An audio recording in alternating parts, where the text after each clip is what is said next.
Hola, buenas tardes a todos y a todas. Bienvenidos al webinar Sabemos de Gripe, organizado por la Sociedad Argentina de Vacunología y Epidemiología, con el apoyo de Laboratorio Seqirus. La agenda del día de hoy es la siguiente, como pueden ver en pantalla: circulación de gripe de norte a sur. Nos va a hablar la doctora Elsa Baumeister. Luego el doctor Pablo Bombeí nos va a hablar de nuevas vacunas y nuevas plataformas. Y por último, la doctora Analía Miquetiuk va a hablar de estrategias para vacunar en tiempos de pandemia.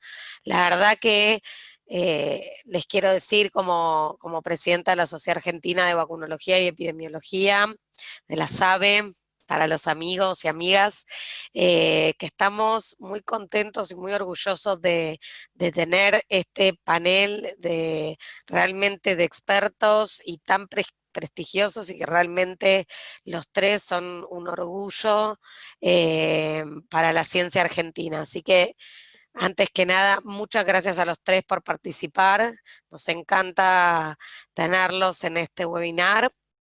Por otro lado, les vamos a pedir que ustedes pueden ver abajo en su pantalla que hay un icono de preguntas y respuestas.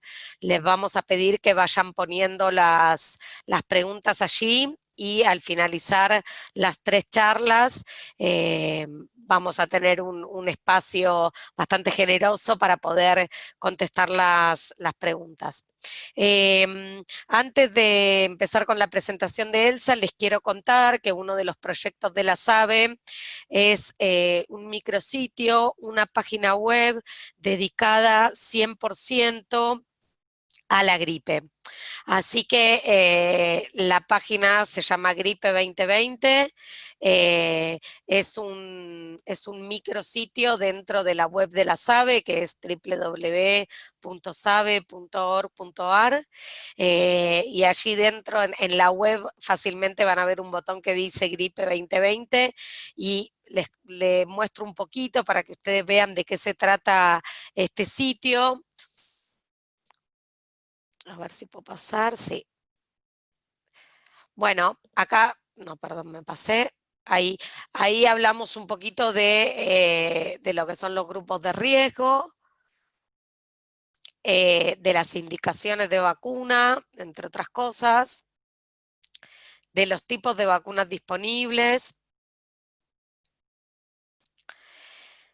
algunos conceptos de epidemiología. Y bueno, esto les hago solamente un paneo general, pero lo que les quiero decir es que probablemente, si bien después de este webinar se van a poder sacar la mayor cantidad de dudas acerca de la gripe y su prevención a través de las vacunas, la realidad es que en esta web que desarrollamos están las respuestas a todas sus preguntas, e incluso tienen también espacio para hacer sus preguntas, tanto en la web como en las redes de la SABE, que bueno, están todos invitados a visitar.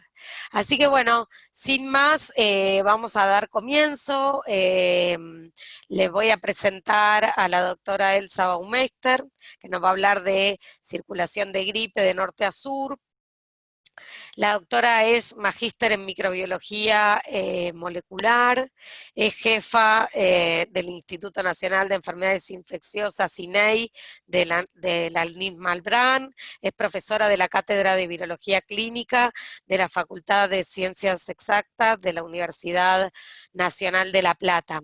Así que, Elsa, si querés compartir tu pantalla para mostrarnos tu presentación. Les recordamos que pongan sus preguntas en el icono de preguntas y respuestas, y al finalizar las tres charlas las vamos a responder. Muchas gracias. Hola, buenas tardes a todos. Primero, muchas gracias, Florencia, por esta invitación para abrir esta serie realmente que están abriendo, que es de influenza, especialmente en SABE. Y la verdad que después de tanto COVID, un poquito de influenza es un respiro. Pero bueno, vamos directamente entonces a la presentación.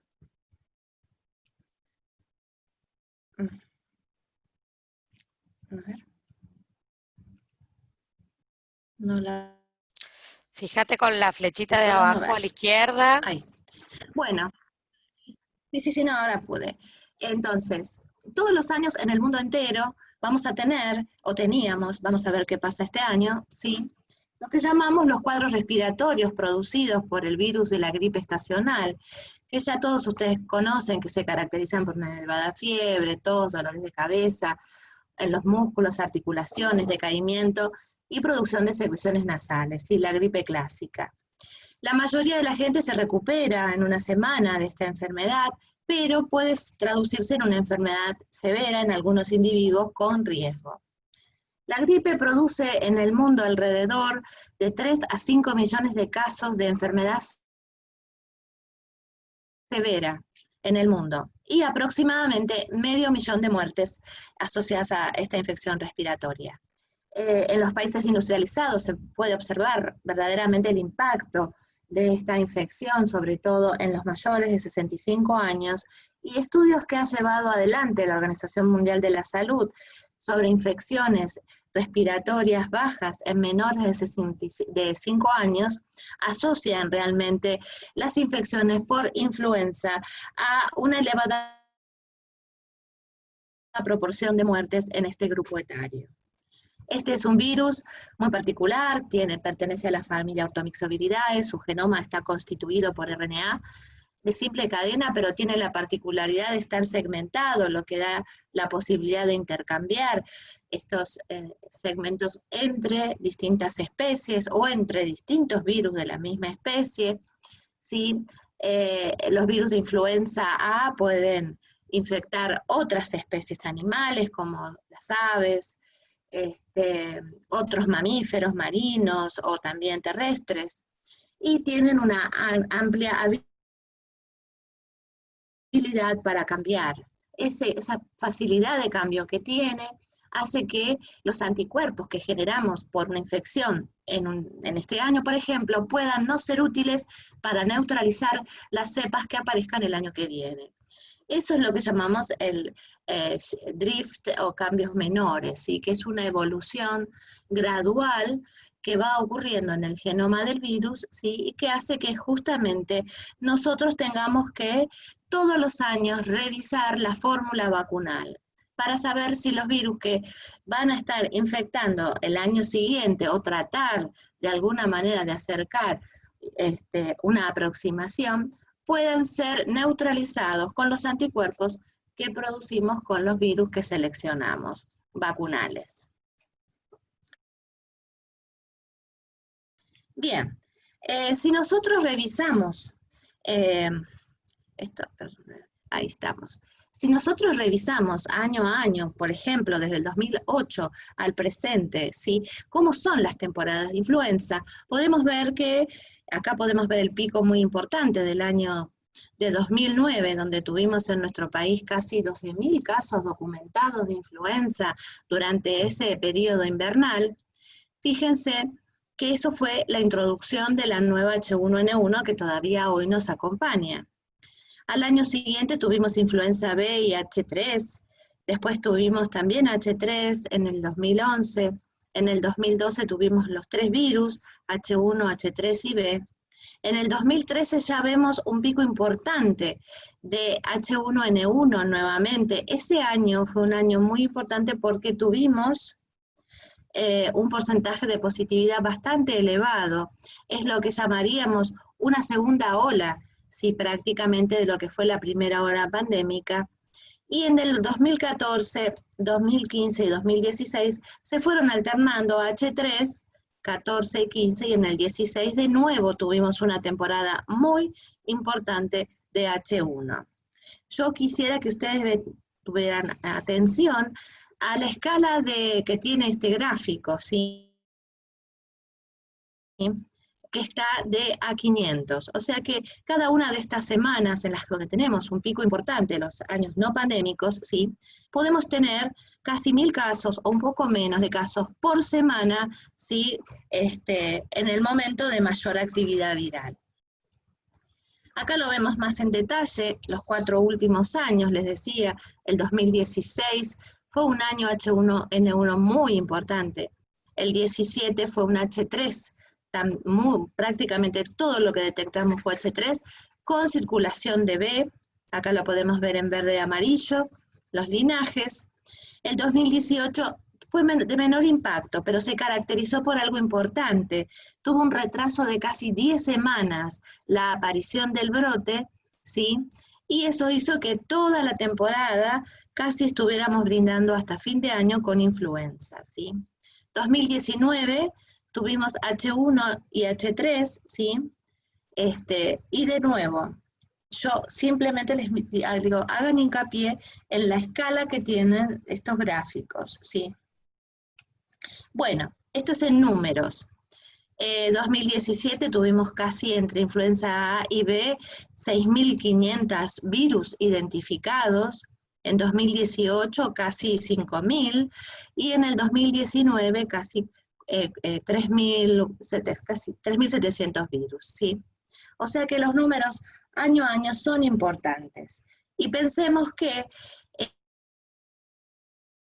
la temporada de influenza empieza a mediados de mayo en general. Hubo años que empezó un poquito antes o un poquito después, pero ya en junio empieza a duplicarse semana a semana el número de casos que vamos teniendo durante toda la estación.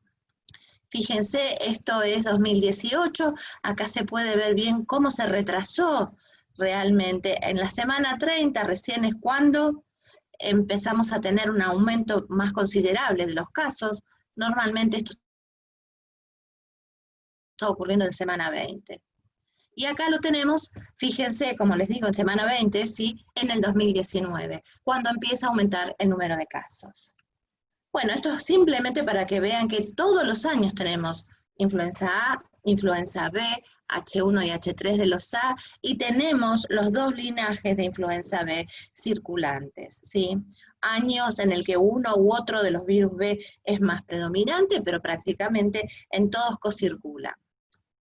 Y esto fue la mortalidad que tuvimos hasta el 2019 por influenza medida en nuestro país. Fíjense, 2016 que yo les mencioné, que fue un año H1N1 prácticamente en todos los virus detectados, fue un año muy importante desde el punto de vista de la mortalidad. Y después estuvieron prácticamente a la par los otros 3 años, ¿sí? Tanto el 17, que lo pueden ver acá marcado en verde, el 18 marcado en amarillo y el 19 marcado en rojo. ¿Qué nos está pasando este año? ¿Sí?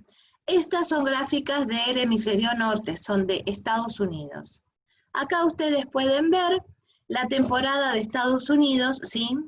De esta última temporada de influenza. Empezó como todos los años, a partir de la semana 40 es cuando empieza a subir en el hemisferio norte la actividad de influenza, para llegar a su máxima expresión al mes de enero, ¿sí? Después de la semana 52, ya las primeras semanas del año, y después empieza a decaer. Esto ocurrió en los 3 grupos etarios, dependiendo de la edad, predominó más H1N1, prácticamente no hubo circulación de H3, y lo importante es que tuvieron una importante circulación del linaje Victoria, que acá se puede ver en verde clarito, ¿sí? Y muy poca circulación, ¿sí? De virus Yamagata. Pero a partir de la semana 13, que es cuando empezamos a entrar en el mes de marzo, ¿sí? Fíjense, prácticamente la actividad de influenza cayó a pico. Y esto es cuando empezó a subir la actividad de COVID en Estados Unidos. ¿Qué pasó, por ejemplo, en el Reino Unido? Fíjense, esta es a la izquierda pueden ver la curva del año anterior, 2019. ¿Qué pasó en el 2019-20? Prácticamente la actividad cayó ya desde el comienzo del año. ¿Sí? Ya en enero prácticamente tenían una actividad de influenza muy baja, ¿sí? Y si nos vamos al hemisferio sur, Brasil, ¿sí? Empezó el año sobre toda la zona del noreste, ¿sí? Del noreste de Brasil, con circulación de H1N1, que acá la pueden ver en un celeste muy clarito, e influenza B. Pero también a partir ya de la semana 13, esto empieza a caer, y no tendría que ser así, la verdad, tendría que seguir creciendo influenza en Brasil, y no haber caído como cayó. Con respecto a lo que pasa en Chile prácticamente no se inició la temporada de influenza comparado con años anteriores, ¿sí? Es muy, muy poca la actividad que se registró este año. En Bolivia siempre nos fijamos en nuestros vecinos, ¿sí? Porque muchas veces llegan los virus de los países vecinos. Eso es muy importante cuando estamos viendo el movimiento del virus en la región. Bolivia empezó con un año como Brasil, muy importante en H1N1, ¿sí? Acá la ven en celeste clarito, pero muy pocas semanas, y luego empezó a bajar también en la semana 13 drásticamente, ¿sí? Tendría que haber crecido esta actividad todavía más y luego comenzar a descender. ¿Qué nos pasa a nosotros? Si nosotros comparamos nuestra curva anual de influenza, lo que estamos viendo es que prácticamente no tenemos actividad, tenemos una actividad muy baja de los virus de influenza en nuestro país en este momento, ¿sí? Y bueno, esto se puede ver influenciado por varios factores. Uno de ellos es que haya comenzado a circular el COVID, SARS-2, mejor dicho, ¿sí? Y de alguna manera haya interferido en la vigilancia de influenza, entonces no estamos haciendo las detecciones de influenza que corresponden, pero no es así, porque se está buscando influenza. Si ustedes recuerdan, los primeros casos que teníamos que diagnosticar de SARS debían excluirse primero la detección de influenza, y la mayoría de las veces sí, resultaban negativos porque terminábamos estudiando después SARS. Acá en nuestro país podemos ver la curva de detección de virus respiratorios. Fíjense, prácticamente no se pueden ver los otros virus respiratorios porque son números muy bajitos comparado con lo que está circulando de SARS coronavirus 2, ¿sí? En nuestro país. Y ahora vamos a ver un poquito más en detalle de los otros virus respiratorios también. Fíjense, al comienzo teníamos algo de actividad de influenza del año, pero luego apareció SARS, acá lo pueden ver en celeste, y prácticamente la mayoría de las detecciones fueron de SARS, ¿sí? Tuvimos algo de adenovirus importante, tuvimos también para influenza, pero influenza, la verdad, no logra picar en el ascenso como lo hace habitualmente. Si lo vemos de manera porcentual, fíjense, uno pensaría, ¿eso es respiratorio sincicial? ¿Eso celeste? No, eso es el coronavirus. Respiratorio sincicial, que casi siempre es la niña bonita en estos gráficos, es el que está predominando cuando ponemos a todos los virus respiratorios juntos, la verdad tiene un porcentaje bajísimo de detección en este momento también. Y acá si comparamos la magnitud de la circulación, influenza, ¿sí? Realmente es bajo comparado con otros años, ¿sí? Lo mismo que el que realmente está más importante es adenovirus, pero como adenovirus es un virus endémico que circula durante todo el año, no es raro pensar que no se vio afectado, ¿sí? En este momento por la actividad de COVID. Y para influenza está teniendo una actividad importante, como siempre hay en el comienzo del otoño, ¿sí? Bueno, con respecto a los pocos virus de influenza que hemos detectado este año, vamos a ver, hay actividad H1N1, H3 prácticamente no se ha detectado. Influenza B es el más importante, predomina sobre influenza A en sus detecciones. Estamos teniendo fundamentalmente el linaje Victoria, ¿sí? Sobre el total de influenza B, comparado con años anteriores que teníamos a Yamagata. Pero sigue el mismo comportamiento que tuvo Estados Unidos, por ejemplo, que tiene una detección importante del linaje Victoria B. Acá lo podemos ver, fíjense, casi el 70% de los virus de influenza son virus de influenza B. Los podemos ver también en su distribución hasta estas semanas, hasta hace poco, todavía podíamos detectarlo, ya en las últimas semanas casi no hay detecciones de virus de influenza B. Y estos son los números, realmente cuando uno mira los números no lo puede creer, ¿sí? De 7.300 muestras analizadas, solamente hemos tenido 710 virus de influenza detectados. Realmente esto es increíble que hayan sido tan pocos. En realidad fueron 710 muestras positivas para algún virus respiratorio. De esas, 227 fueron influenza nada más. 71 virus de influenza A y 156 virus de influenza B. Y 50 detecciones de RSV. La verdad, el porcentaje es bajísimo de detección de los virus respiratorios habituales. Bueno, comparado con el 8% que tenemos de circulación de SARS-2 en la comunidad, sí, realmente nos hace pensar el impacto que está teniendo esta pandemia sobre la circulación de los virus respiratorios habituales. Y con respecto a la distribución de las edades, ¿sí? Vemos que SARS-CoV-2 circula en todos los grupos etarios, pero vamos a ver fundamentalmente la situación en la cual requirió detección, o sea que el paciente tuvo que consultar porque tuvo sintomatología y tuvo que acudir al sistema de salud.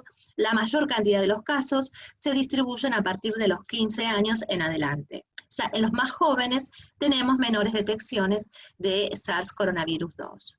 Por otra parte, en los más pequeños tenemos detecciones de adenovirus, de parainfluenza, ¿sí? Y también de influenza B. Esos son los 3 virus que han predominado en la población más joven.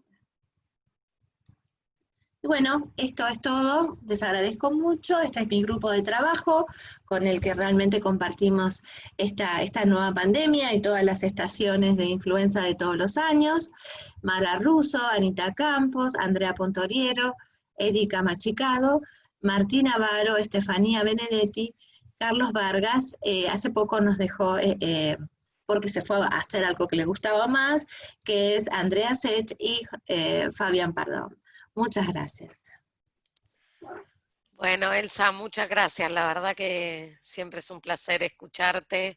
Y bueno, claramente este año te tocó dar una charla diferente con datos diferentes, ¿no? Bueno, ya hay varias preguntas, vamos a dejarlas para el final de las 3 disertaciones. Vamos a presentar ahora al doctor Pablo Bombeí. El doctor Pablo Bombeí es médico infectólogo, jefe de infectología del Centro de Educación Médica e Investigaciones, doctor Norberto Quirno, CEMIC, es director científico de la Fundación Vacunar, es miembro de la Comisión de Vacunas de la Sociedad Argentina de Infectología, coordinador de la Comisión de Recomendaciones Científicas y Relaciones Institucionales de la SABE, y sobre todo una gran persona. Más allá de todos los títulos, un gran compañero de trabajo, así que realmente, Pablo, agradecerte muchísimo, es un verdadero honor que estés hoy con nosotros para hablarnos de nuevas vacunas y nuevas plataformas. Adelante. Bueno, muchas gracias, Florencia, muchas gracias a la SABE por la invitación. Vamos a tratar de ver en este rato que tenemos, qué tenemos sobre nuevas vacunas y nuevas plataformas. Ya la doctora Baumeister hizo una excelente presentación sobre la situación de influenza en el mundo y cómo el COVID ha ido desplazando a los otros virus respiratorios. Así que yo me voy a referir al virus de influenza brevemente y cuál ha sido la evolución paralela del virus y de la vacuna antigripal. Me refiero luego a la vacuna antigripal trivalente, que es la herramienta de prevención que tenemos desde hace muchos años y que sigue siendo una herramienta muy útil. Y después vamos a ver las nuevas opciones, algunas que ya están disponibles, otras que están disponibles en otros lugares del mundo y otras que pensamos que para el futuro las podemos llegar a tener. Bueno, ustedes habrán visto el virus de influenza tiene 4 tipos, pero hay 2 básicamente que afectan al humano, el A y el B. Recién la doctora Baumeister mostró el impacto que tiene anual en el mundo. La población más afectada, y hay clara diferencia con el COVID, en influenza son los niños en edad escolar, y en menor medida los adultos y los adultos mayores, pero estos últimos son los que tienen la mayor mortalidad. El 90% de la mortalidad del virus de influenza se ve justamente en adultos mayores. Como ya se mencionó, los dos tipos tienen de influenza A los dos linajes, el H1N1, que es el pandémico del 2009, el H3N2, y los dos linajes del B, que son Yamagata y Victoria. Recordar siempre que el virus de influenza produce un cuadro clínico no complicado, que consiste en fiebre, tos seca, mialgia, cefalea, ciodinofagia de comienzo brusco, y ustedes verán acá que es un cuadro igual o casi igual al del COVID también. Pero lo más importante del virus de influenza no es el cuadro clínico no complicado, sino justamente las complicaciones que produce el virus por sí mismo, que es una neumonía rápidamente evolutiva, una neumonía viral, digamos que en 2 o 3 días el paciente está en falla respiratoria, o neumonías bacterianas, lo más común es por neumococo, pero también por estafilococo, que el virus de influenza lo que hace es abrir el camino para la colonización bacteriana baja y la neumonía. Y, por supuesto, una de las situaciones más frecuentes es las descompensaciones de enfermedades o condiciones crónicas, como enfermedades pulmonares o cardíacas crónicas, problemas de inmunocompromiso, diabetes y otras condiciones crónicas que llevan al paciente a la hospitalización y a veces lamentablemente al fallecimiento.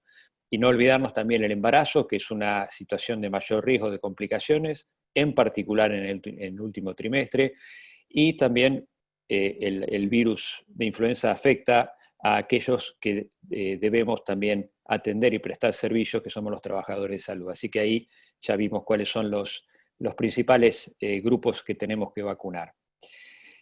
En esta diapositiva vemos cómo ha sido paralelo la evolución, salvo en la década del 30, que se tardó, estamos hablando de hace casi 100 años, se tardó unos años en poder desarrollar la primera vacuna monovalente contra el virus de influenza A tipo H1N1, cepa Puerto Rico 8, pero fíjense que ya en el 40 surge la cepa B y en el mismo año se incorpora a la vacuna, se transforma la vacuna en vacuna bivalente. En el 58 ya aparece otro subtipo de A, que también se incorpora a la vacuna, seguía siendo bivalente. 10 años después, también estas son instancias que en general se transforman en pandemias, cuando aparece un nuevo subtipo, como en el 68 que aparece el subtipo H3N2, y a partir de ese año ya empezamos a tener disponible en el mundo la vacuna trivalente que hoy seguimos contando. En el 78 es el H1N1, es decir, que se incorpora a la vacuna, y en el año 87 se diferencian ya las dos, vuelve a aparecer la cepa B y en pocos años aparecen los dos linajes que hoy están circulando, que son el Victoria y el Yamagata. Y más claramente después se ve la cocirculación de ambos linajes, y eso hace que en el 2013 la Organización Mundial de la Salud recomiende la incorporación progresiva de vacuna cuadrivalente o tetravalente con los dos linajes, que ahora después vamos a ver por qué motivo. Muy bien, entonces las vacunas antigripales que disponemos son vacunas inactivadas o vacunas a virus vivo atenuado. Las vacunas inactivadas que hoy contamos en día ya no son más de virus entero como vemos acá, sino que son de split en inglés o virus fraccionado, que sería esta imagen, donde el virus es fraccionado a través de distintos tratamientos y que contienen, por supuesto, las hemaglutininas y neuraminidasas de superficie, que son las que veíamos en la imagen anterior, que son las que tienen que ver con la adhesión del virus para iniciar el ciclo replicativo y la liberación de las partículas nuevas virales formadas para ir a infectar otras células. Esas vacunas split contienen también, por supuesto, otros materiales virales, como la nucleocápside, proteínas de matriz, etc. Y después están las vacunas que son a subunidades, que son las que contienen exclusivamente las hemaglutininas y neuraminidasas de superficie de los virus de influenza. Estas son entonces vacunas inactivadas. Normalmente las vacunas contienen 15 microgramos de cada uno de los componentes. Ahora vamos a ver que hay una vacuna de alta dosis. Y la vacuna, las dos, tanto la trivalente como la cuadrivalente, contienen los dos subtipos A, el H3N2 y el H1N1 pandémico. Y después uno de los componentes B en el caso de la trivalente, o los dos, ya sea los dos linajes, el Yamagata y el Victoria, en el caso de las vacunas cuadri o tetravalentes. Pueden o no tener adyuvantes, vamos a verlo ahora, y la forma de elaboración de las vacunas puede ser ya sea en huevos embrionados, en líneas celulares o ser vacunas recombinantes. Las que utilizamos nosotros en nuestro país son elaboradas en huevos embrionados. Y la vía de intramuscular, habitualmente para las vacunas que utilizamos nosotros, es intramuscular o puede también ser por vía subcutánea profunda, salvo que sea la vacuna virus bioatenuado que no la tenemos disponible.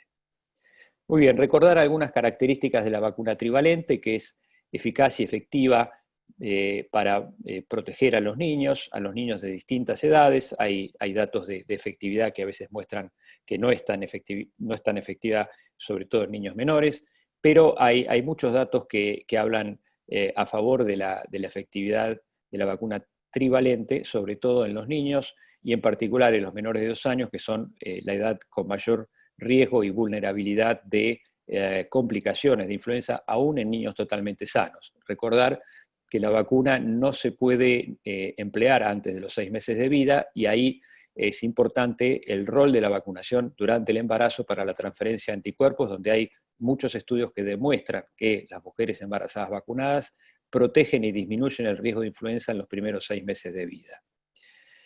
En el adulto sabemos que la vacuna, sobre todo en adultos jóvenes, previene la influenza no complicada, que por supuesto es importante, pero lo que más nos importa es en el grupo de mayor mortalidad, sobre todo en los adultos mayores, que la vacuna a lo mejor no protege tanto para la gripe no complicada, pero que sí evita distintas complicaciones que llevan a la hospitalización o a la muerte por influenza.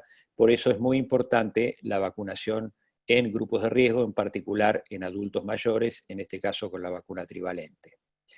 Pero lo que vemos, este es un estudio interesante, es el estudio REVLAC hecho en Latinoamérica, donde Argentina también participó. Fíjense que del 2013 al 2017 la efectividad vacunal ajustada fue del 37%.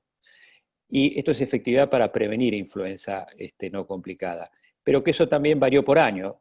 Fíjense cómo hay años que fue menos efectiva y hay años que fue más efectiva. O sea que ya vemos dos parámetros, y depende del año y eso depende del match, o sea, de la correlación entre las cepas incluidas en la vacuna y las cepas que circulan. Y después también esa efectividad depende del subtipo, en el caso de influenza A, o del linaje B que circule. Y también depende de la edad. Niños, adultos jóvenes, adultos mayores, es decir, que hay distintos elementos que hacen que la efectividad vacunal sea muy variable en las vacunas, en particular en este caso en la vacuna trivalente. Por eso es que siempre se están buscando alternativas de la vacuna trivalente inactivada para mejorar la efectividad o también para facilitar la producción de la vacuna. Hay que recordar que la producción de la vacuna en huevos embrionados es una producción que requiere tiempo, es una producción, yo diría, casi artesanal, al menos en una etapa.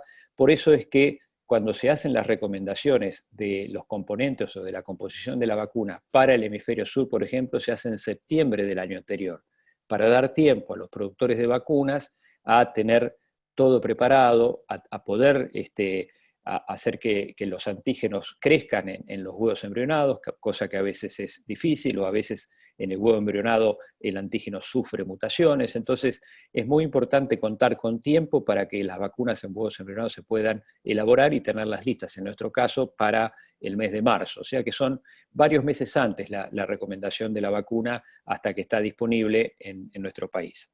Entonces esas opciones incluyen, digamos, algunas de esas opciones son las que están acá, como la vacuna recombinante, como la vacuna adyuvantada, como la vacuna con alta dosis de antígeno, las desarrolladas en líneas celulares, las vacunas a virus vivos intranasales que ya les comenté, las vacunas cuadrivalentes en las cuales me voy a detener un poco más, y después vacunas más para el futuro que son contra otros blancos virales. Entonces, ahora vamos a desarrollar cada una de estas alternativas.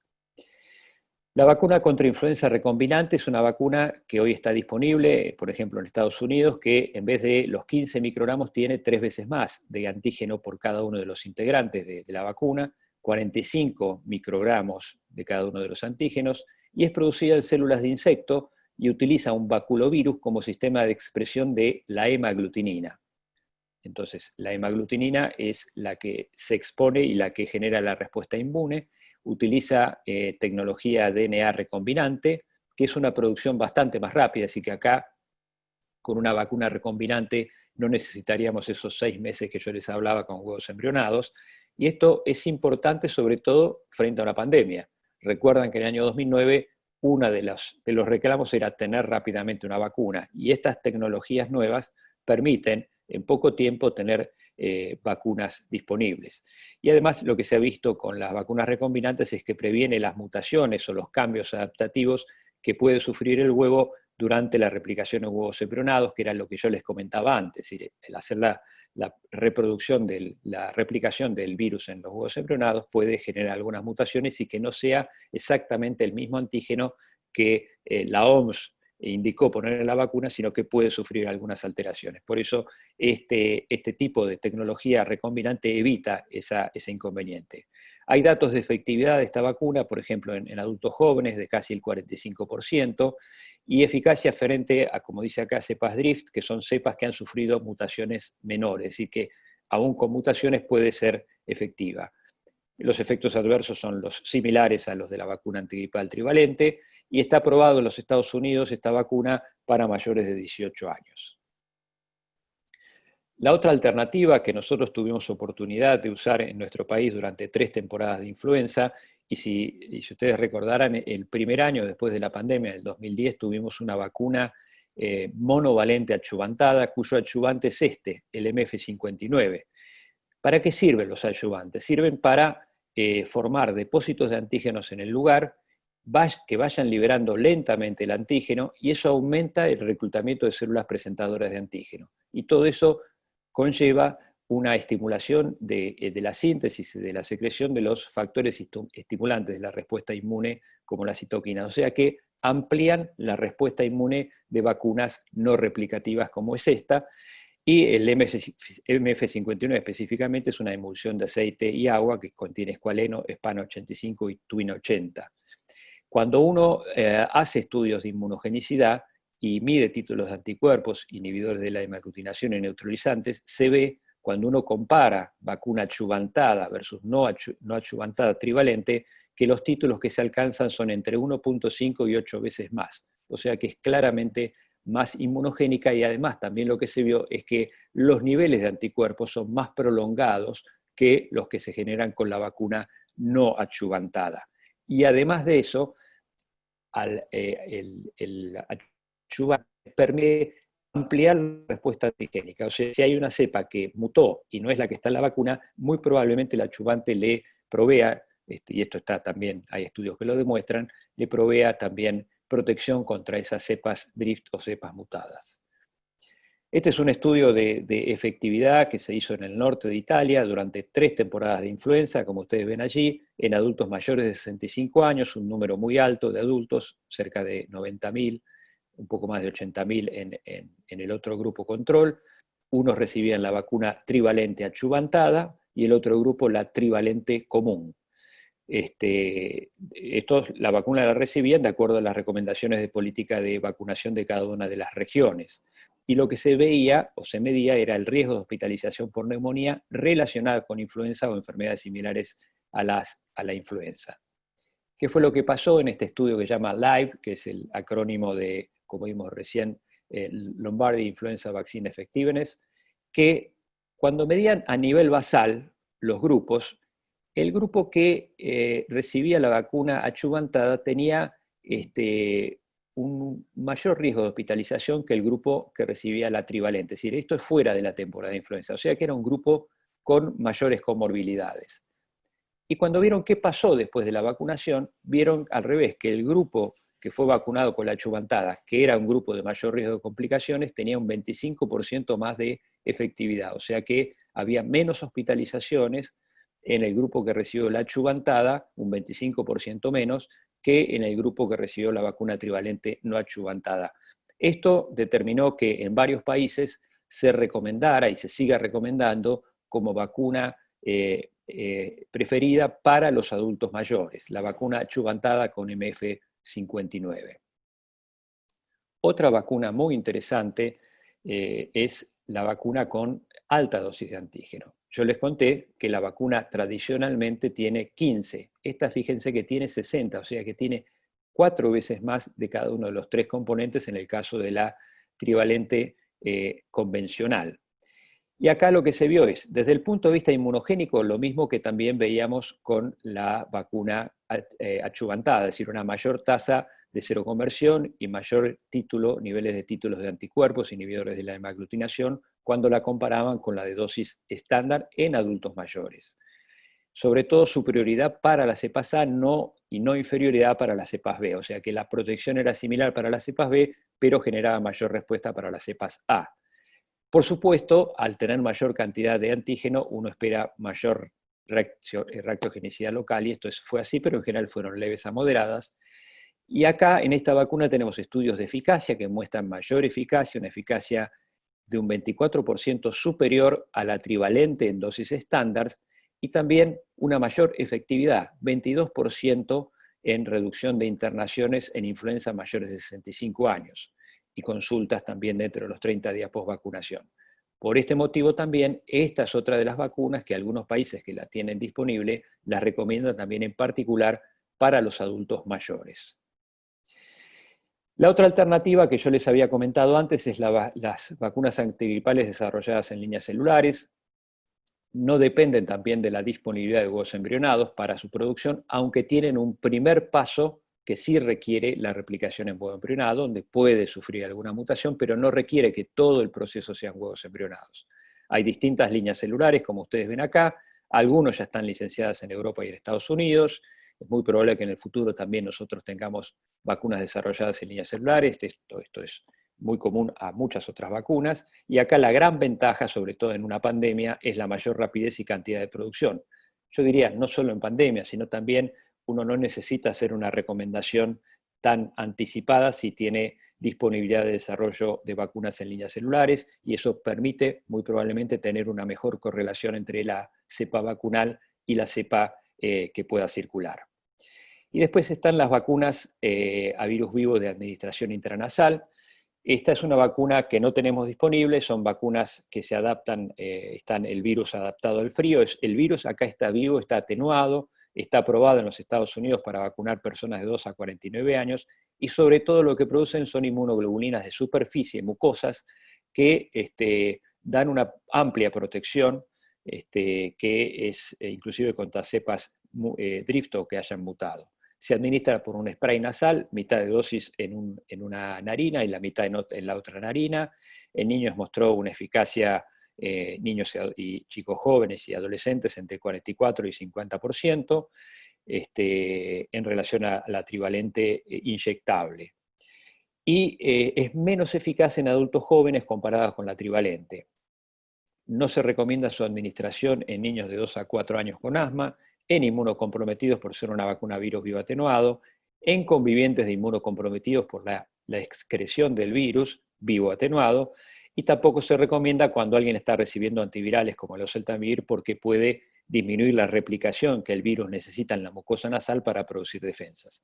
Hace 2 o 3 años esta vacuna había sido no desestimada, pero se había desaconsejado su administración porque se vio que no había tenido efectividad, pero en los últimos 2 años, en los estudios de efectividad que hace el CDC, se demostró que esta vacuna produjo respuesta y sigue estando dentro de las vacunas como alternativa en los Estados Unidos. Como dije antes, nosotros no la disponemos. Y ahora me voy a detener ya para ir terminando en la vacuna tetravalente o cuadrivalente. Sabemos que el virus B no causa pandemias, pero sí epidemias, y como dijo la doctora Baumeister, este virus puede circular simultáneamente en los 2 linajes. Por ejemplo, entre el 2000 y el 2015, el 17% de los casos de influenza B en Europa fueron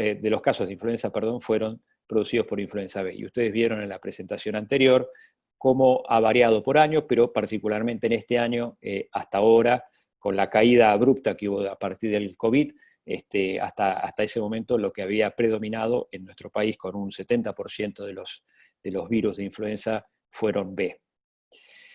Entonces, hay datos clínicos que nos permitan distinguir la influenza B de la A, no, en general es indistinguible. Cuando la actividad del virus de influenza B es intensa, puede causar un impacto similar al virus A. En general, y esto también lo mostró la doctora Baumeister, es más común el virus B en niños y adolescentes que en adultos mayores, mientras que también podemos tener brotes de influenza B en lugares donde hay adultos mayores, como por ejemplo los geriátricos. Los síntomas, dijimos, son similares, no hay diferencias entre los linajes B, es decir, no es que un linaje se diferencia del otro clínicamente, pero indudablemente una de las cosas que necesitamos es mejor información de un virus que es relativamente más nuevo que el A. Entonces, en términos de frecuencia, en cuanto a hospitalización, el virus B está entre el H3N2 y el AH1N1. En cuanto a tasas de hospitalización, morbilidad y mortalidad, hay tasas de neumonía confirmada similar entre influenza A y B, y no hay diferencias en la ocurrencia de hospitalizaciones entre los dos tipos virales. Y el virus B tiene un impacto en la mortalidad que hasta hace algunos años pensábamos que era poco, pero en la medida que se pudo ir analizando y caracterizando mejor, se vio que el virus B puede, por ejemplo, acá en Estados Unidos, entre el 76 y el 99, representó el 25% de todas las muertes relacionadas a influenza, o sea que no es menor, y sobre todo cuando uno va a la población pediátrica, en estos otros datos, 2004 al 2011, también en Estados Unidos, representaron el 22 al 44% de las muertes por influenza fue responsable el virus B. Muy bien, una de las vacunas cuadrivalentes que tenemos disponible en nuestro país, que es la vacuna Istivac, tiene este estudio que ustedes le podemos mostrar acá, que es un estudio, son varios estudios en realidad, de inmunogenicidad, eficacia, seguridad e impacto en niños menores de 35 meses, en el estudio de fase 3 randomizado, niños sanos de 6 a 35 meses en distintos continentes, con dos dosis completas con 28 días de intervalo, versus placebo, versus vacunas trivalentes con cepas alternas. Y lo que se vio es que tiene una eficacia casi del 51% contra cualquier cepa vacunal, mejor dicho, contra cualquier cepa A o B, y del 68, un poquito más del 68% contra cualquier cepa vacunal. Con perfil de seguridad similar, aunque reacciones levemente más frecuentes en la vacuna cuadrivalente en esta población, y también se vio impacto en otros puntos finales como otitis media, neumonía, visitas médicas, ausentismo laboral y uso de antibióticos. Esta misma vacuna tetravalente ha demostrado inmunogenicidad superior para los componentes B no incluidos en la vacuna trivalente, obviamente, y similar para el resto de las cepas en todas las edades, no solo en niños, con una reactogeneidad similar a la trivalente en la mayoría de las edades, y en estudios de efectividad que se llaman Test Negative Control, en niños y adolescentes mostró una efectividad entre el 58 y casi el 79%, sobre todo, como ustedes ven, obviamente para el componente B, y esa efectividad es menor en adultos. Esta es la otra vacuna, que es la vacuna Afluria Quad, que es otra de las vacunas cuadrivalentes que disponemos en el ámbito privado. También la Istivac 4 está solamente disponible en el ámbito privado en nuestro país. Es una vacuna también tetravalente, que en este estudio en adultos a partir de 18 años, divididos, estratificados en dos grupos, adultos jóvenes y adultos mayores, mostró no inferioridad cuando se lo comparaba con dos vacunas trivalentes. No inferioridad para inmunogenicidad medida por la mediana geométrica de títulos y cero conversión, y por supuesto superioridad para la cepa B no incluida en la vacuna. Y no vieron diferencias en cuanto a eventos adversos en los dos grupos, en los tres grupos, mejor dicho, en los que recibieron la tetravalente y en los dos grupos que recibieron la trivalente inactivada. Este otro estudio también compara la vacuna tetravalente Afluria Quad con la Istivac 4 en niños y adolescentes, que se los divide en dos cohortes. Vieron no inferioridad para inmunogenicidad, medida por la mediana geométrica de títulos y la cero conversión, con una leve tasa de eventos adversos levemente superior para la Afluria Quad en comparación con Istivac. En conclusión, nosotros hoy en el ámbito privado de nuestro país tenemos vacunas tetravalentes o cuadrivalentes, como uno las quiera denominar, es decir, que tienen 4 componentes, son vacunas split, ¿se acuerdan cuando yo les hablé? Que son virus fraccionados, purificadas, totalmente inactivadas, que contienen las hemaglutininas del virus de influenza como ingrediente activo, y ambas son producidas en huevos embrionados de pollo. La diferencia con la vacuna trivalente es que acá la formulación es 0,5 mililitros para todas las edades y contiene 15 microgramos de cada uno de los 4 componentes. Y el esquema es, en el caso de la vacuna Estivac, que está disponible a partir de los 6 meses, es 2 dosis para la primera vacunación separadas por 4 semanas, y a partir de los 5 años, que está habilitada también, o aprobada, mejor dicho, la vacuna Afluriacuat, también son 2 dosis separadas por 4 semanas en el caso de los niños que no hayan recibido ninguna vacuna antigripal previa. En estos casos es con un intervalo de un mes, 4 semanas. Y en el caso de los mayores de 9 años, en cualquiera de las 2 vacunas se utiliza una dosis. La vía de administración intramuscular o subcutánea profunda, y dependiendo de la edad, en el deltoides o en la región anterolateral del muslo. Muy bien, entonces, para terminar con lo de la vacuna tetravalente o cuadrivalente, el rol de la segunda cepa B en la vacuna sería sobre todo importante en estos grupos, en los grupos de niños y adolescentes, niños en edad escolar, adolescentes y en niños más pequeños, más que en adultos, y podría tener impacto en la reducción de casos, de hospitalizaciones y en mortalidad. Como vimos, el virus B tiene un rol muy importante. Hay distintos países que han ido incorporando la vacuna tetravalente en reemplazo de la trivalente, como hizo Japón a partir del año 2015, que la reemplazó completamente, y en Estados Unidos progresivamente ya prácticamente no tienen vacuna trivalente y todo es cuadri o tetravalente. Y por último, lo que siempre deseamos y a todos nos gustaría contar son con vacunas que no dependan de los cambios o de las mutaciones que tenga el virus de influenza, y que además sean vacunas que otorguen protección duradera. Eso es más difícil, es más difícil también encontrar esos blancos que no cambien. Esto es la estrategia tradicional, que es el generar anticuerpos contra la hemaglutinina, contra la cabeza de la hemaglutinina, que hay múltiples estudios que, bueno, demuestran que protege, y la otra alternativa es contra el tallo de la hemaglutinina. ¿Por qué? Porque el tallo tiene menos mutaciones, es decir, el nivel de conservación o cambios antigénicos es menor que en la cabeza. El tallo tiene que ver con inhibición de la fusión del virus y el reconocimiento y muerte de células infectadas. Hay distintas evidencias de protección en humanos, sobre todo con el virus aviario y con el virus pandémico H1N1, a través de la medición de anticuerpos post vacunación, y también se ha visto protección cruzada. Hay distintas moléculas quiméricas que contienen el tallo del virus, y es una de las alternativas para el futuro. Otras alternativas es basar las vacunas, darle mayor énfasis a la neuraminidasa, que tiene un nivel de conservación moderado en cuanto a cambios antigénicos.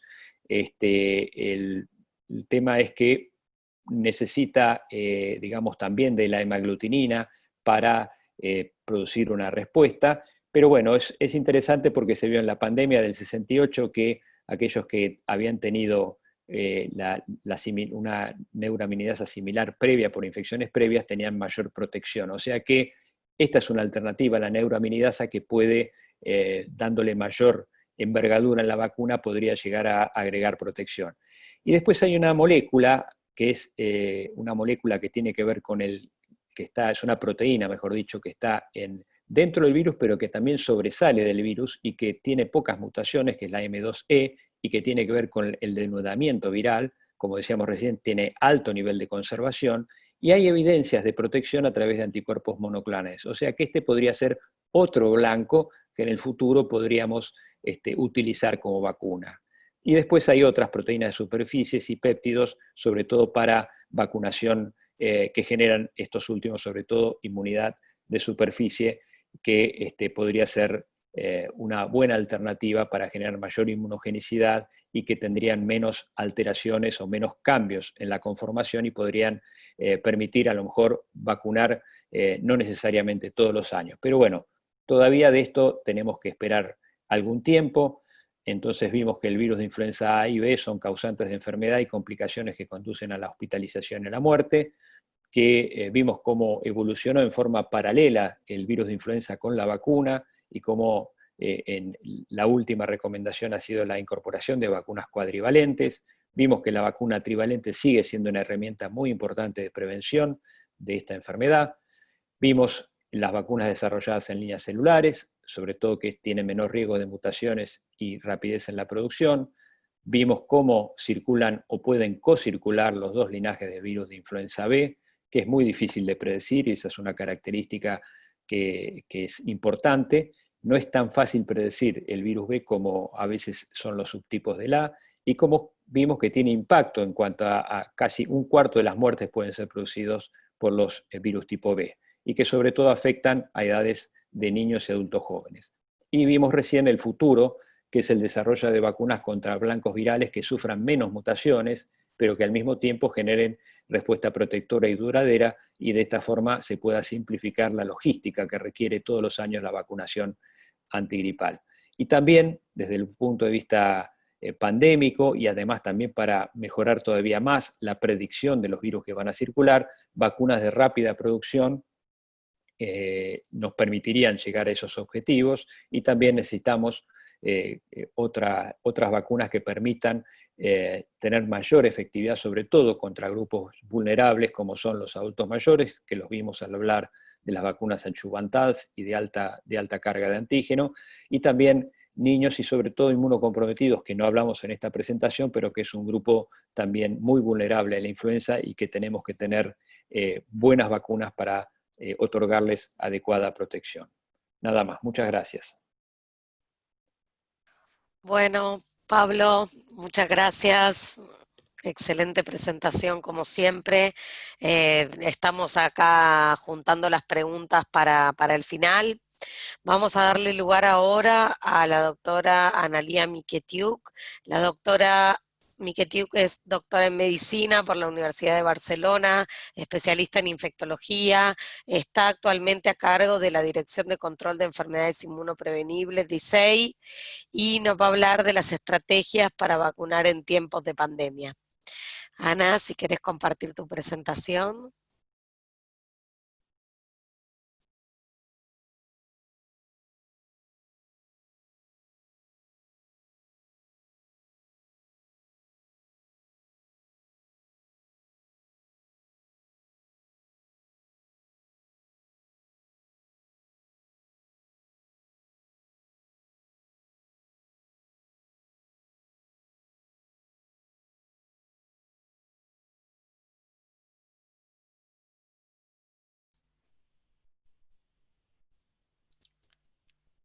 ¿Estás por ahí, Ana?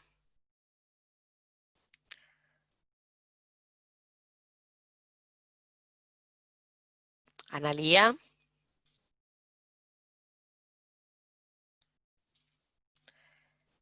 A ver si está por ahí la doctora Miquetiuk. No, parece que, bueno, ahora vamos a esperar que se vuelva a conectar. Mientras, les vuelvo a decir que dejen aquí abajo sus preguntas, y aprovecho para recordarles que pueden visitar nuestra página web de la SABE, www.sabe.org.ar,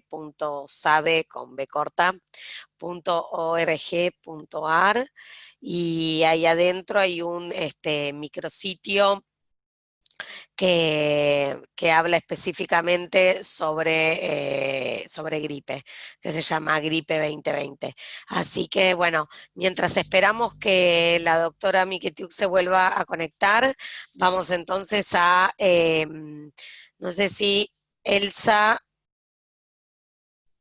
y Pablo, no sé si pueden activar sus cámaras y sus micrófonos. Vamos a empezar a contestar algunas preguntas. Ahí está, me parece, la presentación de Analía, ¿no? ¿O no? No, no, no, no, no, Ah, perdón. no, no, en la de Analía, pero no importa, vamos esperando hasta tanto ella se pueda conectar y, y vamos a mientras contestar preguntas, que hay muchas. Pablo, si te parece, empiezo con algunas de las preguntas que te hicieron a vos.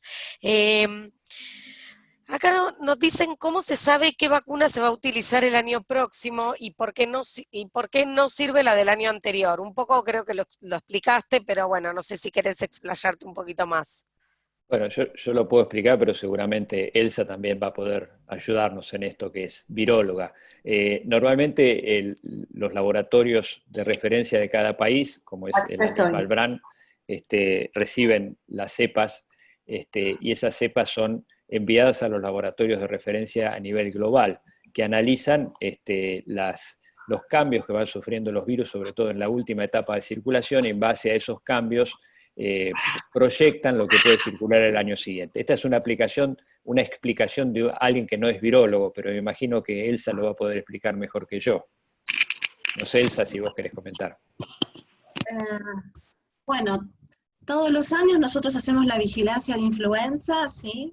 Y entonces analizamos a lo largo de la temporada, genómicamente y antigénicamente, cómo son estos virus que circularon. Especialmente nos enfocamos en los del final de la temporada, porque de alguna manera estos virus están anunciándonos cuáles podrían ser los virus que circularían en la próxima temporada de influenza, ¿sí?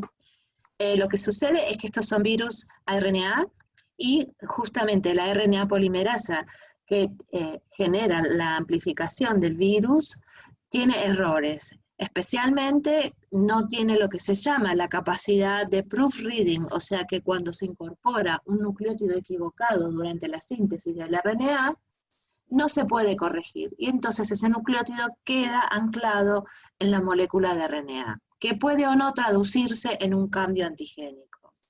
Estos cambios que van sucediendo pueden generar cambios de aminoácidos y cambios en las proteínas. Los que se ven más afectados a estos cambios son las proteínas que están expuestas al sistema inmune, como son las proteínas externas del virión, la hemaglutinina y la neuraminidasa. Por eso nos focalizamos mucho en el estudio antigénico y genómico de estas proteínas, que son las que finalmente constituyen las proteínas que están dentro de la vacuna de influenza. No sé si algo... Ahí fue. Y otra cosa, solo para completar la pregunta, y ahora sí le vamos a dar paso a Analía, es también, digamos, la duración, ¿no? De la respuesta de anticuerpos, que aún si circulara exactamente el mismo virus, deberíamos de todos modos volver a vacunar, Sí, ¿no? en general se ve una caída en los títulos de anticuerpos, digamos que va ocurriendo inclusive mensualmente, pero después de los 6 a 9 meses post vacunación, ya los niveles de anticuerpos en general no son protectores. Por eso, aunque uno tuviera la misma cepa al año siguiente y la misma vacuna, es necesario revacunar por ese motivo, porque no se alcanzan niveles de protección, no son tan duraderos. Bien, bueno, bárbaro. Entonces ya por lo menos ya fuimos contestando una pregunta, ahora sí la tenemos a la doctora Miketiuk, que ya tiene su presentación. Adelante, Analía, muchas gracias.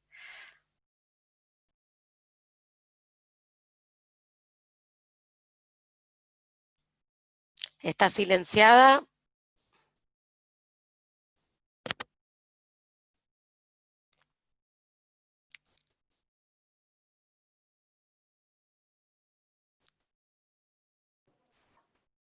Hola, ¿qué tal? Buenas noches. Bueno, me estuve yendo por todos los ambientes de mi casa para ver dónde tenía mejor conexión de internet, así que pido disculpas.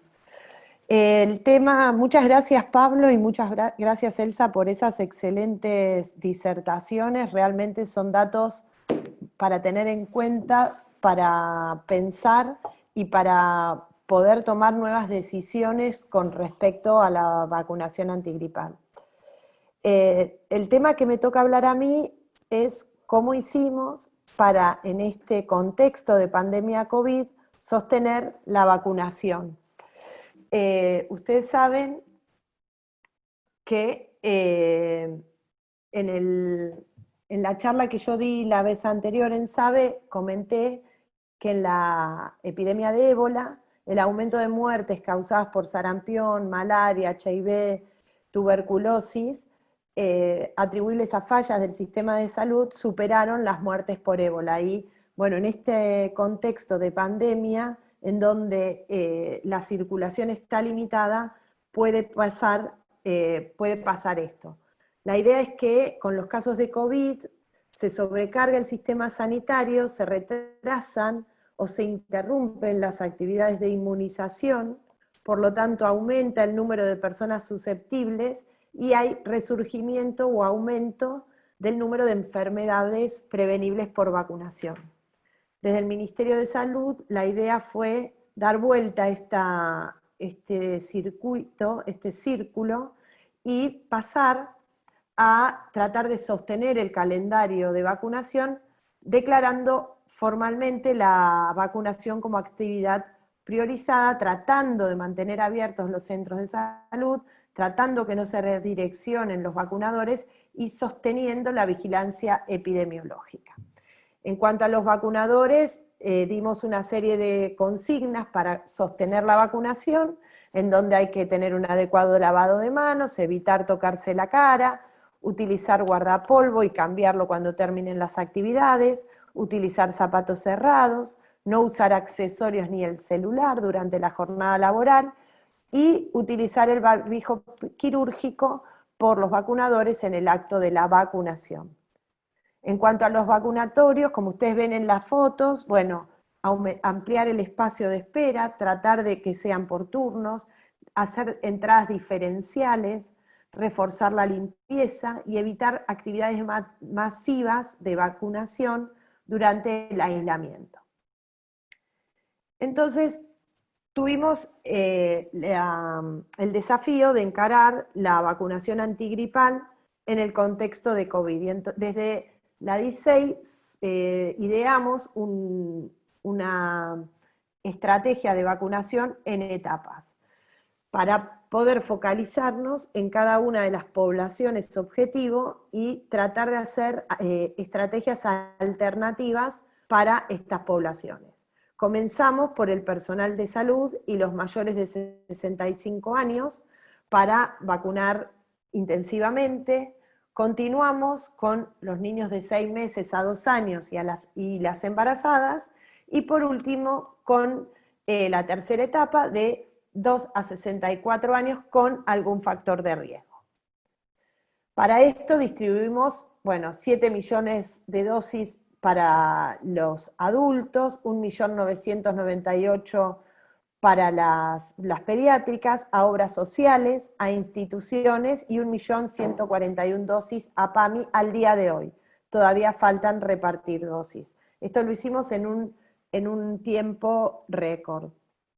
Lo que hicimos fue agilizar el personal de salud en grandes centros asistenciales y en el resto de los grupos de la población, ampliar el horario de atención, instar a que los vacunadores amplíen el horario de atención y organizar tácticas extramuro de manera escalonadas. Y bueno, la sorpresa no fue, no sorpresa, el gran resultado fue que la innovación de los distintos vacunadores a nivel nacional que utilizaron este desafío del aislamiento no como un límite, sino como un pie para la creatividad, se crearon un montón de medidas innovadoras para poder sostener esta estrategia de vacunación.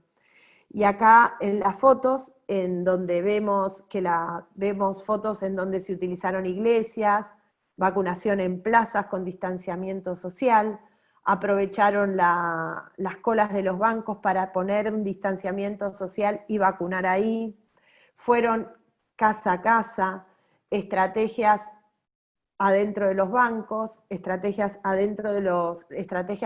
priorizando los hogares de ancianos. Había, por ejemplo, en San Juan, en los porteros eléctricos, el portero del edificio ponía un papel en donde decía dónde estaban los mayores de 65 años, o en Córdoba, en las puertas de las casas, en donde había mayores de 65 años, ponían un papel en donde decían vacunar acá, para agilizar la vacunación en domicilio. Y en Tucumán idearon un vacunauto, en donde los mayores de 65 acudían a las plazas y los vacunaban sin bajar del auto, modelo que fue copiado en varias provincias. Y bueno, la primera etapa de la vacunación realmente fue exitosa, pudiendo vacunar al personal de salud por encima de años anteriores. Ustedes van a ver que hay una cobertura del 121, no es que vacunamos al 100 más el 21%, sino que el denominador que nosotros teníamos de personal de salud fue superado por el número de vacunas. Y esto, si lo comparamos con el año anterior, aumentamos en casi 200.000 dosis, las dosis aplicadas en personal de salud. Cuando vemos las dosis aplicadas en los mayores de 65, también se duplicó, un poquito más que duplicarse, las dosis aplicadas en mayores de 65 en años anteriores. Esto fue por dos cosas. Uno, porque las estrategias realmente resultaron exitosas, y también porque la población demandaba la vacuna, a diferencia de años anteriores. Si bien esta vacuna no protege del COVID, la necesidad de la gente de no tener enfermedades respiratorias y el miedo a las complicaciones de enfermedades respiratorias hizo que mucha gente demandara la vacuna más que otros años. Y además, bueno, la llegada de la vacuna a toda esta gente con las estrategias innovadoras. Cuando nosotros vemos también la frecuencia de vacunación, la llegada a la vacunación en la etapa de 2 a 64 años fue superior, también duplicó el año pasado. También esas estrategias fueron exitosas en este grupo etario. Pero lamentablemente hay dos grupos al que todavía no podemos llegar adecuadamente, que son las embarazadas y los niños, que no salen tanto de su casa para poder vacunarse y no hay una demanda de la vacuna de ese grupo etario. Si nosotros vemos la cobertura de las embarazadas, que está en rojo, todavía no, recién vamos por el 36% de la cobertura esperada. Y, vamos más o menos por el 36%. Cuando vemos la vacunación antigripal en las puérperas, todavía estamos, si bien no terminó la campaña, porque todavía se están repartiendo dosis y todavía se está vacunando activamente a la gente, las dosis aplicadas en las puérperas no superan las dosis aplicadas en las puérperas de años anteriores. Y con los niños pasa exactamente lo mismo, como vimos en la otra diapositiva. ¿Cuáles son los desafíos nuestros para terminar y que esta campaña antigripal sea exitosa? Bueno, elaborar mapas en donde está la población más vulnerable. La idea también es que en esta población de niños continuar con la estrategia de vacunación dosis cero en las regiones del país que tienen riesgo de sarampión. No hay que olvidarnos que Argentina inició un brote de sarampión el año pasado y recién ahora lo estamos controlando, y hay que definir estrategias actualmente en áreas que tienen alta y baja circulación de COVID, porque quizás en las provincias donde hay más circulación se podrían realizar eventos de vacunación más numerosos, o en plazas, o en escuelas, o en iglesias, para que los niños puedan vacunarse no solamente de la gripe, sino de calendarios atrasados. Para esto necesitamos la comunicación y la difusión para estrategias de captación de la población, que la vacuna sea una necesidad en este grupo de la población. Solicitamos reportes que nos dieron, tuvimos lugar en el reporte de COVID que se hace todos los días a la mañana, hablando de la necesidad y de la importancia de la vacunación. También en este nuevo esquema con Solc y no con Sabin, pudimos hacer difusión de la importancia de la vacunación en pediatría. A través del 0800, de la página web, de las redes sociales, damos información adecuada para que se sepa dónde se puedan pedir las vacunas. Tratamos de articular con otros programas y direcciones del Ministerio para ver de qué forma podemos mejorar la llegada de la vacunación, porque no solamente es un problema aislado la vacunación en pediatría y en embarazadas, sino que el aislamiento llevó a ser más dificultosos los controles de salud, y apelamos a la difusión de las sociedades científicas de este problema. Tratamos de tener socios estratégicos tradicionales y no tradicionales para poder llegar a más gente con esta demanda. La idea es que a través del alivio del sistema sanitario, del sostener las actividades de vacunación, de disminuir el número de personas susceptibles y de controlar y eliminar las enfermedades prevenibles por vacunación, el sistema sanitario esté más libre para poder atender los casos de COVID y los casos graves, pero no al revés, no por no sostener las actividades de vacunación. Y quisiera terminar dando un reconocimiento a las jefas de los programas de inmunizaciones de todas las provincias de Argentina, en donde realmente la creatividad es modelo para otros países, es modelo de la región, en un país que optó por sostener la vacunación aún en la pandemia y con resultados exitosos, que si bien se pueden mejorar, ya tuvimos un muy buen resultado, en el cual hay que seguir trabajando. Acá les muestro la catedral, en donde las iglesias en donde se convirtieron en vacunatorios, porque por su superficie podíamos respetar las distancias, el mercado de San Telmo, en donde se podía estar en un ambiente abierto y con mucha distancia también, y la foto en vivo y en directo del vacunauto. Y bueno, a todos los vacunadores y vacunadoras les agradezco este trabajo cotidiano, esta militancia por la salud pública y la importancia de cuidar al prójimo. Y a ustedes, bueno, muchas gracias por invitarme. Bueno, muchas gracias, Analía, realmente un honor. Les pedimos ahora te pedimos, Ana, que dejes de compartir pantalla y le pedimos a los disertantes que enciendan sus cámaras y sus micrófonos. Así pasamos a las preguntas, que son muchas. Voy a tratar de resumir un poco. Elsa, nos están preguntando bastante en cuanto a la notificación, si pensás que hay una verdadera caída digamos, la notificación de influenza, o si son por ahí muestras que solo se han estudiado para COVID. Bueno, en realidad puede ser una sumatoria de diferentes efectos, ¿verdad? Yo creo que tenemos una menor investigación, o sea, la búsqueda de virus está disminuida, no se busca de manera sistemática como lo hacíamos hasta este año, justamente por la aparición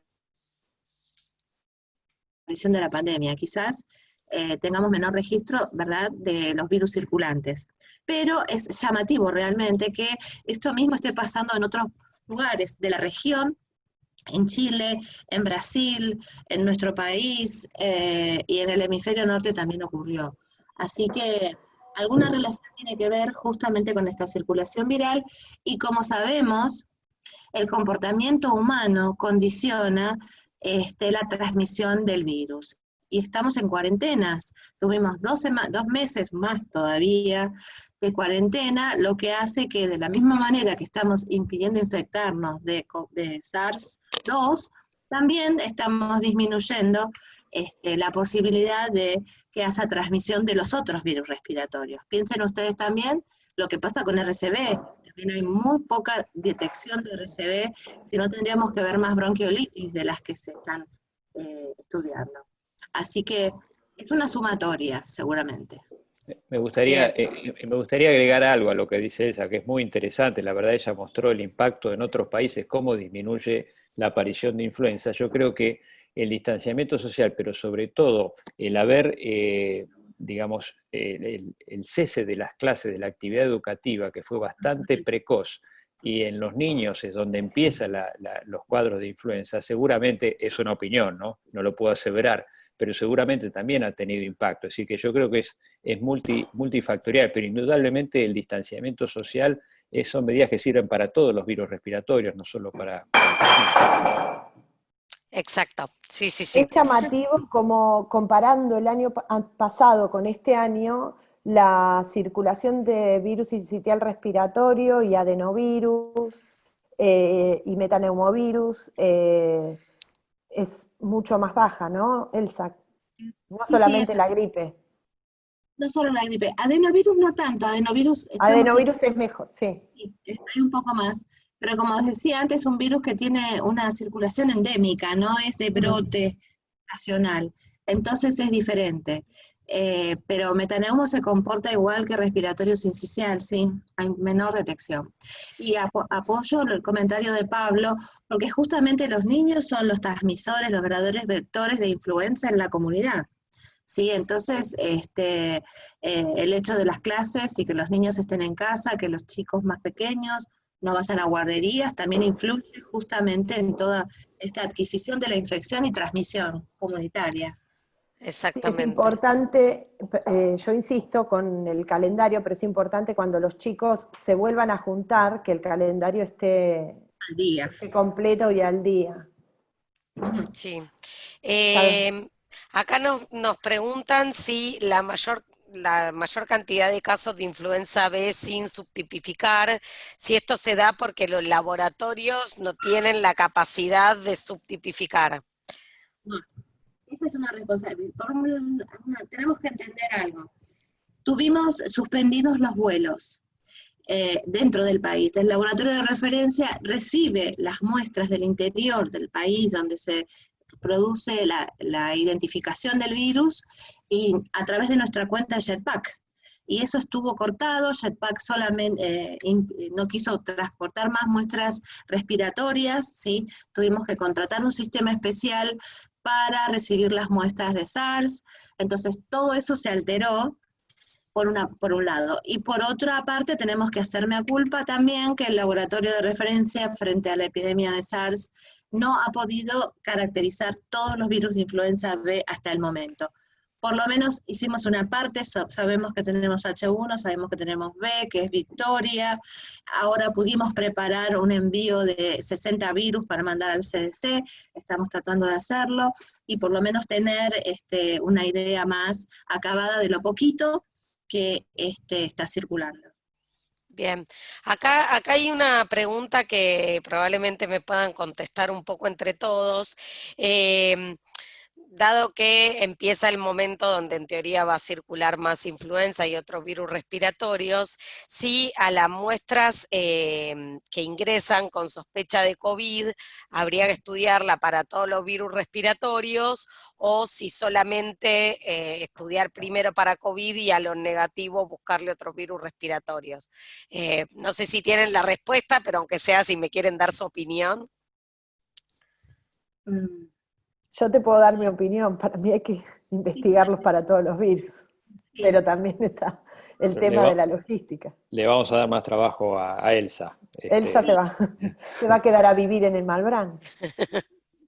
Yo creo que hay que estudiar para todos los virus respiratorios, sí. ¿Simultáneamente o primero COVID? Yo creo que por lo menos hacer un estudio controlado de un número de determinados casos para poder establecer ¿sí? la cocirculación de ambos virus o con los otros virus respiratorios, ¿sí? Entonces decidir en base a ese primer estudio controlado de algunas muestras, bueno, decidimos hacerlo en paralelo o seleccionar. ¿sí? Sí, yo creo que tenemos que hacer nuestra experiencia. Lo que yo he visto a nivel global es que hay poca coinfección de COVID con otros virus, o inclusive con bacterias, porque otra de las dudas era si no había combinación de COVID o coinfección con neumococo, y la verdad que es muy poca, pero creo que acá no está nada dicho, la última palabra en nada, así que si uno puede hacer la experiencia sería muy interesante, ¿no? Totalmente, los estudios hablan entre un 2 y un 5%, pero que el 5% son además, digamos, muchos virus respiratorios, ni siquiera solo con influenza, por lo menos de los trabajos que pude revisar de cocirculación, pero acuerdo que deberíamos hacer nuestra experiencia. Y la pregunta del millón para Elsa, si la vacuna que tenemos se ajusta a nuestra circulación viral. La vacuna que tenemos para este año, Sí, claro, o si hay, digamos, mismatch en cuanto a... bueno, la vacuna, en realidad tenemos que hacer la caracterización genómica de los virus antigénica. Eso todavía no lo hicimos. Solamente sabemos que es el subtipo H1N1, el predominante, que hubo muy poquito H3 y el B Victoria. Esos son los virus que hemos detectado. Y la verdad que no estamos ahora tratando de tener un espacio justamente vamos a secuenciar unos cuantos virus y ahí vamos a tener más idea de si hay match entre la fórmula vacunal de esta temporada y los virus que han empezado a circular recientemente. Bien, bueno, gracias, Elsa. Tengo una pregunta, Pablo, que no sé si me la vas a poder responder, pero, digamos, me debo al público y tengo que hacerte la pregunta. Dice así, ¿cuántas vacunas se pueden obtener por cada huevo embrionado? Domingo. Te maté, te maté, te maté, pero te la hago, no sé, No, no. ¿quién No, da más? Yo yo no no la tengo ni puedo idea. responder. No, no, yo eso no lo puedo responder. Como dije antes, una producción muy artesanal y compleja, porque además no es cualquier huevo sino que son productores específicos de estos huevos que tienen que tener una serie de condiciones que no podría decirlas con precisión, pero es muy complejo. Por eso hoy en el mundo se está tratando de mudar hacia producción en líneas celulares, por ejemplo, o a las vacunas recombinantes, porque son alternativas más estables que no dependen tanto de la producción inicial del huevo, porque eso dependemos también de un animal, en fin, hay muchas variables que pueden influenciar, y después, como dije antes, que el virus semilla, como se llama, que es el virus prototipo de la vacuna, en el pasaje en el huevo puede sufrir mutaciones y después no ser exactamente el mismo virus. Entonces, creo que eso es lo más importante, pero la verdad que la pregunta... Bueno, acá como dirían en la tele, acá me dicen por cucaracha que es 1 a 2 dosis por cada huevo embrionado. Por eso la importancia de poder... Yo igual ya dije que no lo sabía, así que solo porque me lo soplaron, pero digamos, por eso la importancia de pasar a otra plataforma, porque justamente por todo lo que vos decías, ¿no? Así que, bien, ahora las próximas preguntas van a ser una pavada al lado de esta. Pregunta, en un año completo de Mismatch DB, ¿la trivalente mantiene la eficacia contra el linaje de B no contenido en la vacuna? ¿Y cuál sería la eficacia? A ver, si durante un año circula el linaje que no está contenido en la vacuna, Exacto. y la eficacia va a ser muy baja porque muy probablemente no haya protección cruzada, salvo que sea una vacuna chubantada, que la vacuna chubantada podría producir algo de protección cruzada, como dije antes, contra cepas drift, pero si no, la protección va a ser muy baja. Claro. Bien. Hay, Pablo, varias dudas sobre el tema del esquema de los niños entre los 6 y 8 años. Tal vez aclarar que las 2 dosis separadas por un mes son solamente en la primo vacunación, es decir, cuando ese niño o niña recibe por primera vez la vacuna, tiene que recibir 2 dosis separadas por un mes. No sé si un poco había por ahí algunas dudas con eso y tal vez sí aclarar que la vacuna Istivac 4, como dijo el doctor Bombey, que se puede usar desde los 6 meses, la dosis es la misma en niños y en adultos. En primo vacunación son 2 dosis separadas por un mes y luego eso es una dosis por año, digamos. Recordemos que en calendario es hasta los 2 años. Y la vacuna Fluriaquat, si bien todavía no está aprobada desde los 6 meses, probablemente lo esté en poquito tiempo. Así que ahí ya vamos a tener más opciones para usar diferentes marcas de vacunas cuadrivalentes en pediatría.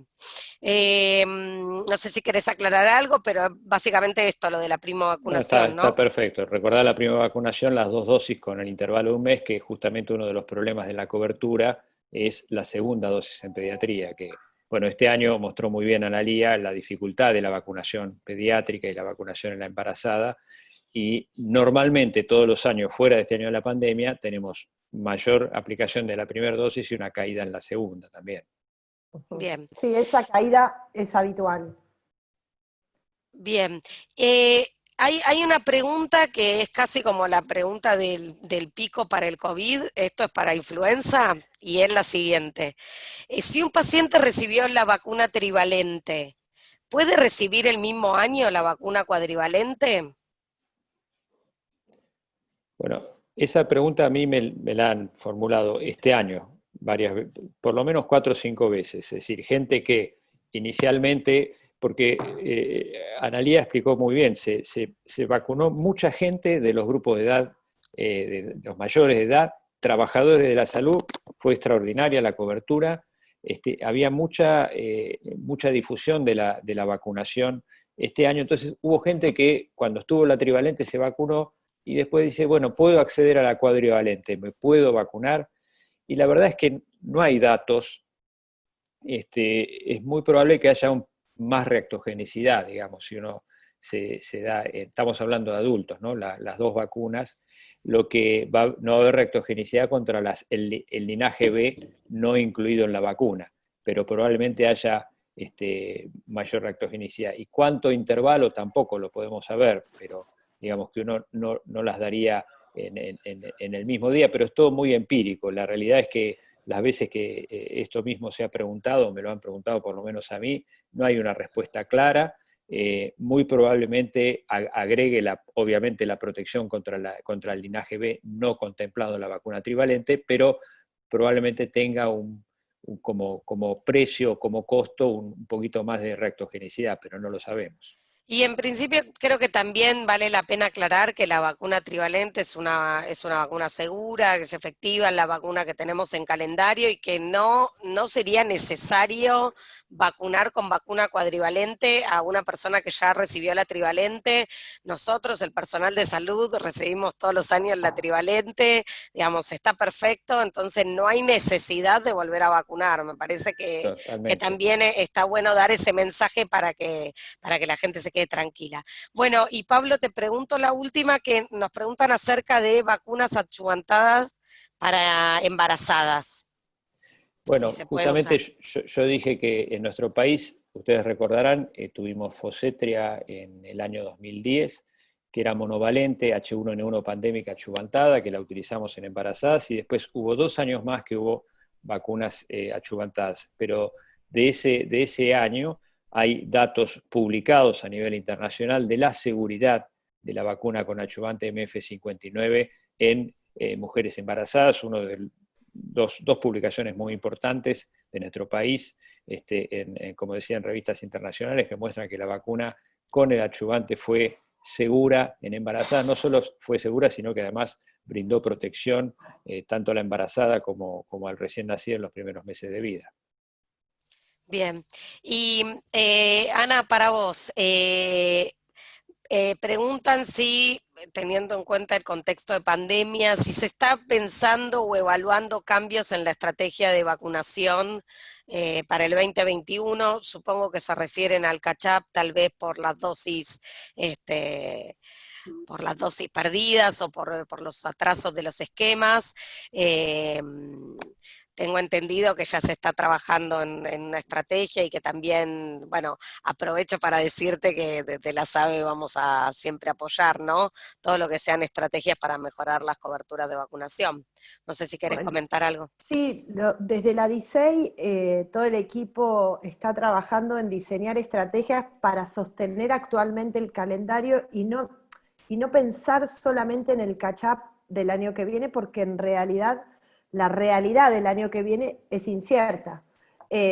Así que la idea nuestra es hacer todos los esfuerzos posibles para que el calendario se sostenga.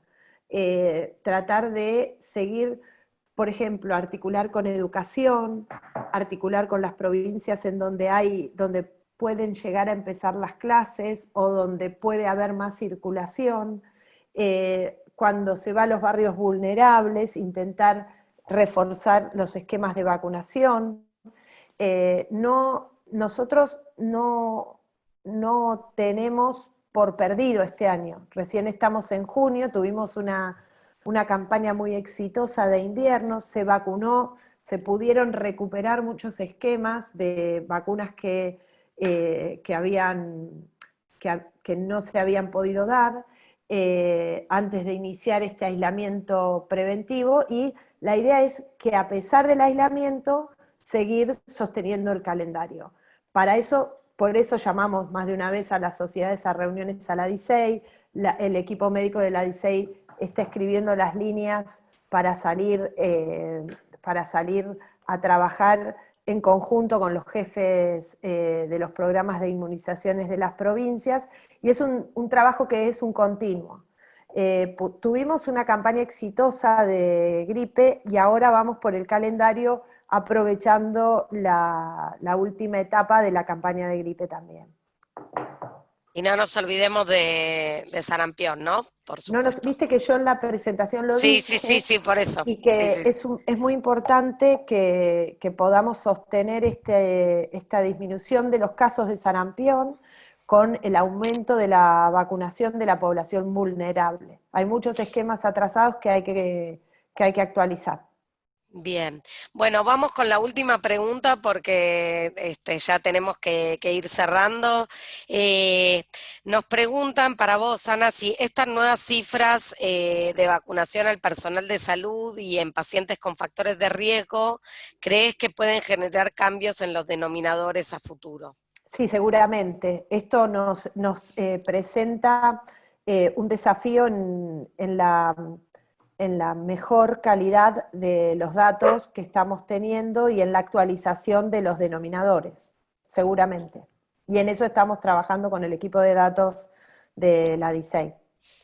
Bien, bueno, ya pasamos 1 hora 45, nos pasamos un poquito de tiempo, pero queríamos responder la mayor cantidad de preguntas. Elsa, Pablo, Analía, les quiero agradecer muchísimo su presencia virtual en este webinar. La verdad que un lujazo total tenerlo, las presentaciones fueron clarísimas y como les dije antes, en la web exclusivamente dedicada a gripe, pueden encontrar muchas de las respuestas a sus preguntas. Perdón si alguna pregunta quedó sin responder. Nos pueden seguir en las redes y también preguntarnos por ahí. Agradecemos al Laboratorio Seqirus por el apoyo para hacer este webinar y muchas gracias a todos y nos estamos viendo seguramente muy pronto. Muchísimas gracias a todos y a todas por estar.